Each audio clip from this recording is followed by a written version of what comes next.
David Attenborough summed up very well the situation that the world is facing when he was speaking during the week at the climate summit in Poland.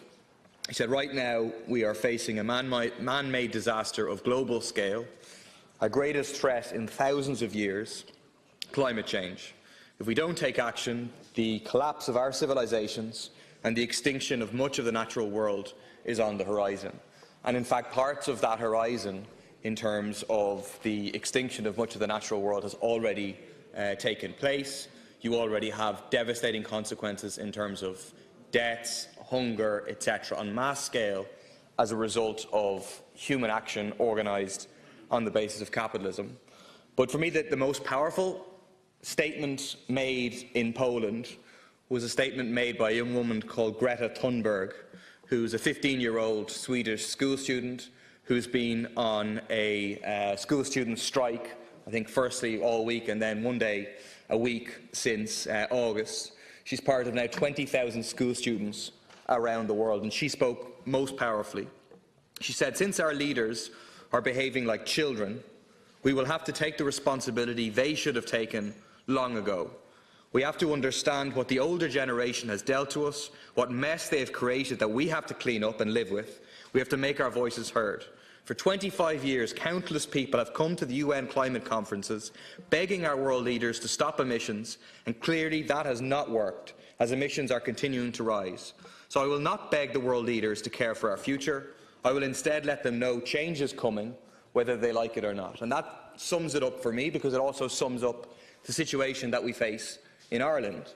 Because the outcome of the Citizens' Assembly, just like on repeal, has demonstrated how far ahead ordinary people are on the issue of the environment compared to the establishment politicians. 100% voting for the state to take a lead in tackling climate change, 97% for a new independent body to ensure climate change is at the centre of policy making, 92% for prioritising investment in public transport over road infrastructure.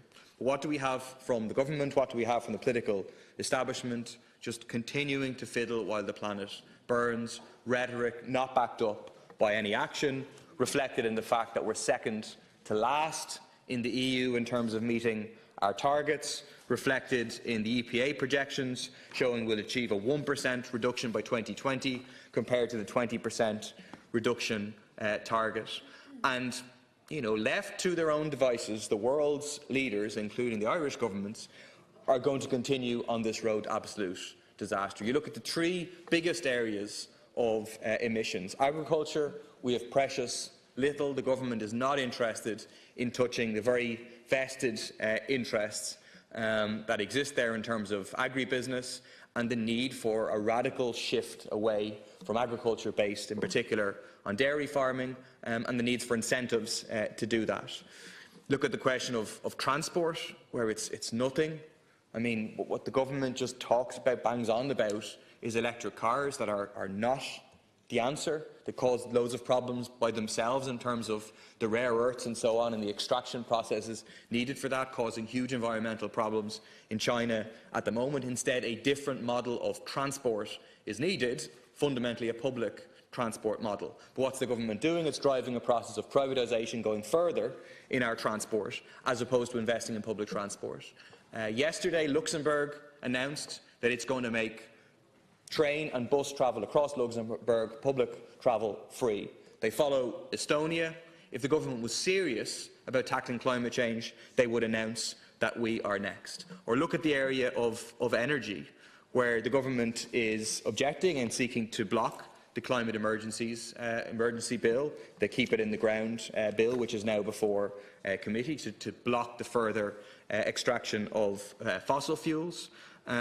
Where you have no significant investment in terms of renewable energies, where clearly public investment is needed, or you look at the development of the Shannon LNG terminal, the further investment in fossil fuel infrastructure at a time that we need to get away from it as part of a rapid, just transition to a zero-carbon-based economy, and where 2/3 of the gas imported to the Shannon LNG will be fracked gas from the US, which comes with all the extra problems. So my conclusion is that we need a mass movement on this issue, and that mass movement needs to be armed with an eco-socialist programme, because it's only by taking the vested interest, the big oil and gas, the car manufacturers and their profit out of the agenda, only on the basis of public investment, public ownership and democratic planning, can we take the drastic action that we need to turn our world around.